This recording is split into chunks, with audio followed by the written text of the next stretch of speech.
Welcome back. Tonight, we are going to utilize Google Stitch, do a UI design of a social media planner app, and we're going to take that over to Flutter and build a directory, and then we're going to have Claude Code Opus 4.6 build it for us. So let's get started. The first thing that I did was I went to Google Gemini and I said, hey, I want to build kind of like a Kanban board for social media posts. And this is what we came up with. We bantered back and forth. We got it down. And then I copied this out to an image. I pasted it up to Gemini and I said, write the Claude Code Opus prompt that will write this utilizing Flutter on Android Studio, and we'll write it with Claude Code Opus 4.6. And so that's what we've got here. We've already got that done. So we're all set to give everything to Claude Code Opus and let it write.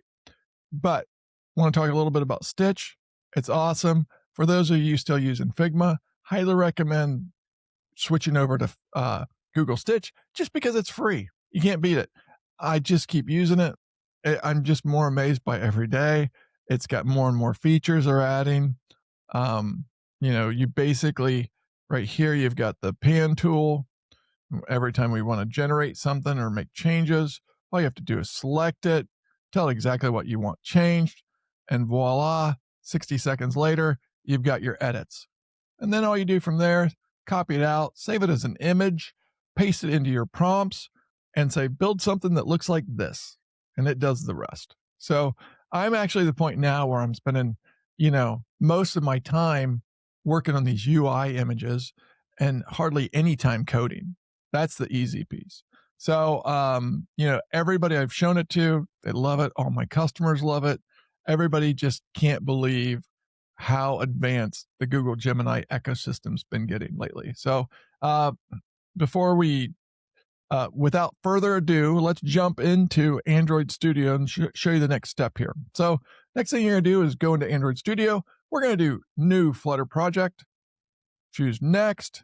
And as always, it's case sensitive, so it's going to be lowercase. So we're just going to call this social planner. Okay. Right there. And here it goes into my test. It's not production yet. So I'm not going to do it in Android, iOS, or Linux.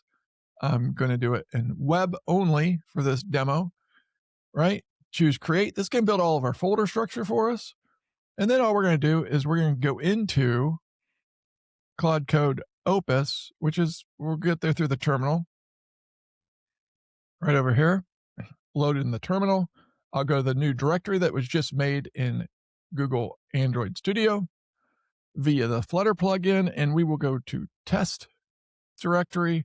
LS is for directories. So, people never thought my old MS-DOS prompt days or Unix days would pay off. Fooled them. CLI is basically all Unix commands. So, it all's come full circle, doing this for 40 years. So, all right. So I called that social planner. So you change your directory to social planner. Okay. We're going to launch Claude here, right? All right, says welcome back. Now, basically, all we're going to do is we're going to put that prompt in that we just created. So let's go back there, go to Gemini. I'd already done that for you guys. Okay, so let's copy this over. The prompt, role, you are a Flutter developer, right? All right, we go back into this. And one more thing we want to do here. I want to go up here. I want to escape. I'm going to drag and drop the screenshots. All you got to do is for the screenshots, once you do the screenshots, you just drag and drop them right into the CLI, just like this. And voila, there you go. It says image number 1 right in the CLI. I've also pasted the Gemini command there. So it's got 59 lines of text it's going to add. Right. And so the key here is to be in the directory that you just created in your Flutter plugin in Android Studio. Right. And then it's basically saying, can I copy that JPEG over? Sure. Um, and there you go. It's running through its iterations. And in just a few minutes, we're going to have our version 1. So lately, speaking of versions, lately I've shot some what I think are some pretty good videos on, the back end infrastructure, like back end as a service. Apparently, other people don't like them. They only like it when I do Claude Code Opus or, something exciting. But when I get into the nitty gritty and start talking about versioning, version control, or snapshots, or backups and restores, I think their eyes just glaze over and I lose them. So I like it. I think it's important. I actually think the big differentiator between, an entry level vibe coder, an experienced vibe coder, is your ability to handle like version control, backups, snapshots, the back end stuff. Okay, we want this to accept all those edits. It's going to work here. We're going to get hopefully a one shot tonight and we're going to be all done.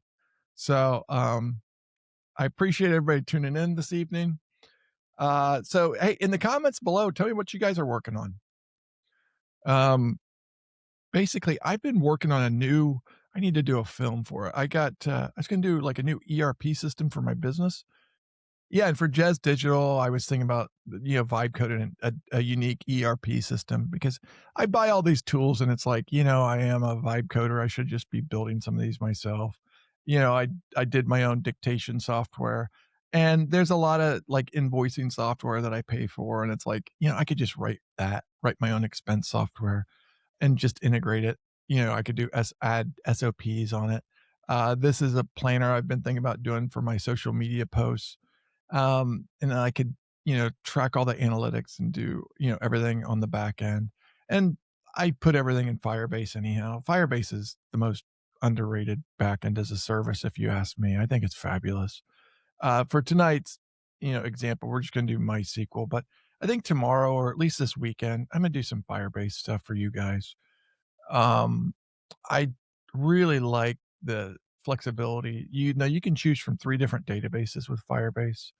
The 2 most popular, which are like NoSQL, which is called Firestore, and then they have a data connect to their backend, which is Google Cloud, and that is a Postgres database is the one that I choose to use, and that's your typical your relational database. So if you ever had like a CRM or you were to build something like rather large, I would personally use, uh, an a traditional relational database like Postgres.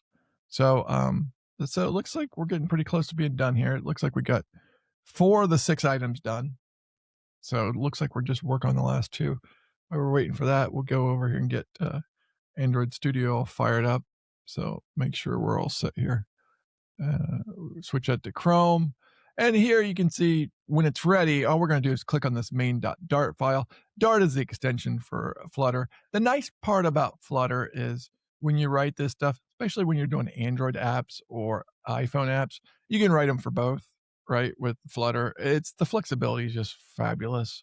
And a lot of people are like, oh, I like React or I like this. It's kind of like anymore. It's to each their own. I think they're all pretty good. I mean, I can't see a huge difference. It's milliseconds with the loading time differences between some of these. So let's check that out, see if it's done yet. So we're still cranking away here. We're almost ready. So yeah, next week, I think I'm going to start shooting a lot more on the Firebase on the back end for you guys.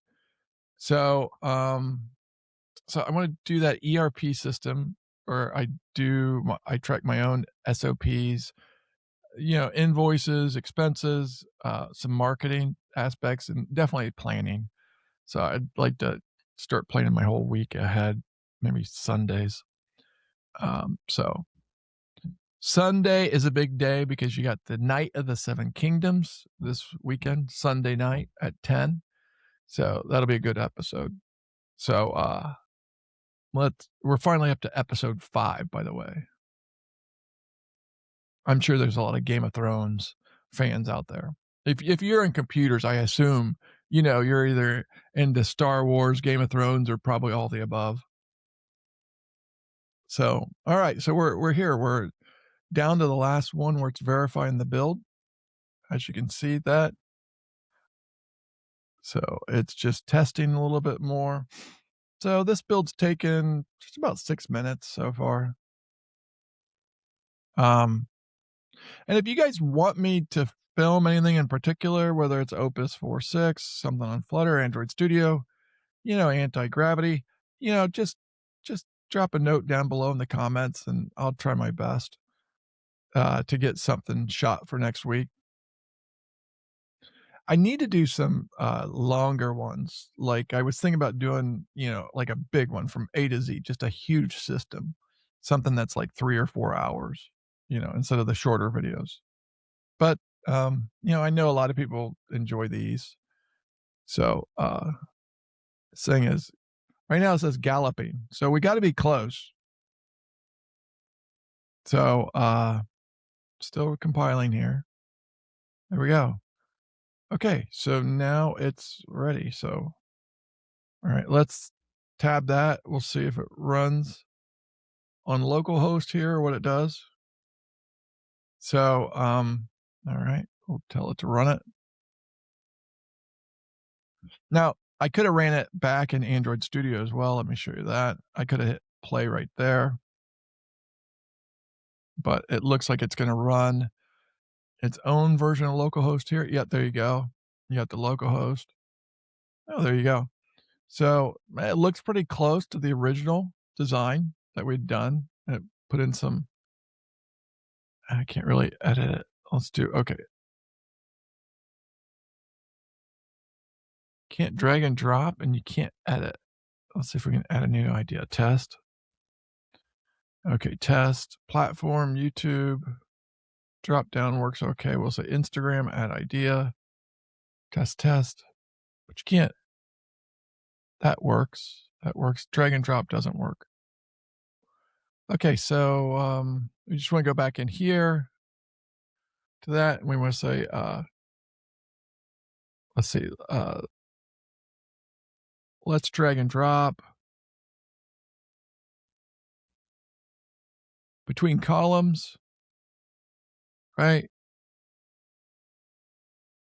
On the main page. Also, double click and let me edit. All right, let's see how quick it can do this. So I have noticed, I think Opus 4.6, the quality's been fairly good. I think it's been better actually than 4.5. It seems like it's a little slower. But all right, so let's see what this does here. Oh, I think I might have to kill that other Chrome one. Oops. Let me, oh, there it is. Okay. Post analytics. Okay, let's see this. A lot of the edit buttons doesn't work. Okay, so let's try that. Okay, now it's okay. So now it's saying it's going to add the drag and drop in between features. So let's see how quick it does this on that change. Okay, now update Kanban cards to be draggable and support double click editing. So, all right, so there we go. That's working. So as you can see, I think the design's getting much better. I'll tell you that. Yeah, Claude Code. I thought the designs used to be, not very good. Like I built my website with like V0, and I always thought they were really advanced, but they're catching 'em, especially with the ability to use Google Stitch and do your design there, and then just paste it in. It's just rapidly improving month over month. So they're really getting pretty close because as you can see in Finder here, I'll show you. That was what I gave it, and it came across pretty close. I mean, actually real close, right? So as long as you're feeding it some good images from Google Stitch, I think the results are pretty good. So, okay, so it's still updating. It's updating the last wireframe, it said there. Okay. And then we're going to have it run it for us again. Okay. There we go. Okay, it did test. Yes. And by the way, if you don't want it to ask you these questions, I always keep that saved here. You can always do, when we loaded Claude, I could have done Claude, the dangerously skip permissions command, and that would have done it so I was never prompted. So, okay, here we go. So let's see now. Right. Okay, great. So there's the drag and drop. Okay, great. And there's your day in the life of a carousel. I don't know. That sounds exciting, right? We put test here. We got that on LinkedIn. I have no traction at all on LinkedIn. I can do a video here. I posted one video last week. It had 500 hours. I posted the exact same video pretty much verbatim on LinkedIn, and I got, I think 3 minutes. It's like, they're so bad. It's like, it's not even worth my time to do anything on LinkedIn. So I don't even bother. See, we got our add ideas. I'd probably want to put dates here, to do dates. But for a rough draft here, this is great. So I can't say enough good things about Opus. I'm not sure where this color comes from, quite honestly. So I would tweak that. Um, there's a few things I'd tweak, but for these social planners, these things cost like $80 a month, and it's like, I'm not that far off of a one shot right here. So, but anyhow, well, hey, thanks for tuning in tonight. Please like and subscribe down below, and we'll see you tomorrow. Good night.